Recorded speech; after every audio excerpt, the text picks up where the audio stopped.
సిద్దిపేట జిల్లా దుబ్బాక పట్టణ కేంద్రంలోని తెలంగాణ తల్లి చౌరస్తా వద్ద మాజీ ముఖ్యమంత్రి కేసీఆర్ జన్మదిన వేడుకలు ఘనంగా నిర్వహించారు. ఈ కార్యక్రమంలో మున్సిపల్ చైర్పర్సన్ శ్రీరామ్ సంగీత రవీందర్, వైస్ చైర్పర్సన్ ఆశ సులోచన స్వామి పాల్గొని బీఆర్ఎస్ శ్రేణులతో కలిసి కేక్ కట్ చేసి సంబరాలు జరిపారు. ఈ సందర్భంగా వారు మాట్లాడుతూ తెలంగాణ తొలి ముఖ్యమంత్రి కేసీఆర్ జన్మదిన వేడుకలు ఘనంగా జరుపుకోవడం ఆనందంగా ఉందన్నారు. ఆ భగవంతుని ఆశీస్సులతో ఆయన నిండు నూరేళ్లు సుఖ సంతోషాలతో అష్టైశ్వర్యాలతో జీవించాలని ఆకాంక్షించారు.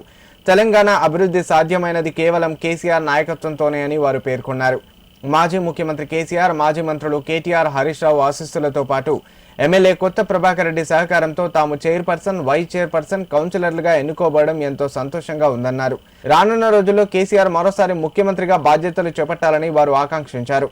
ఈ కార్యక్రమంలో బీఆర్ఎస్ మున్సిపల్ అధ్యక్షులు ఇల్లందుల శ్రీనివాస్, జిల్లా ఉపాధ్యక్షులు ఎల్లారెడ్డి, కౌన్సిలర్లు శోభారాణి, విష్ణువర్ధన్ రెడ్డి, బండి శ్రీలేఖ రాజు, రమ్య రాజేష్, నిరోష వెంకటస్వామి, చాంద్మియా, నందాల శ్రీకాంత్ పలువురు పాల్గొన్నారు. నా యొక్క జన్మదిన శుభాకాంక్షలు మరియు ఆయన నూరేళ్ళు సంతోషంగా ఆయురారోగ్యాలతో సంతోషంగా ఉండాలని కోరుకుంటూ మరోసారి సీఎం కావాలని కోరుకుంటున్నాను.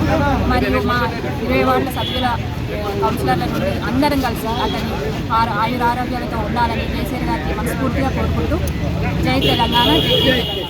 మాజీ సీఎం తెలంగాణ తొలి ముఖ్యమంత్రి కేసీఆర్ గారికి జన్మదిన శుభాకాంక్షలు. నేను 13వ వార్డు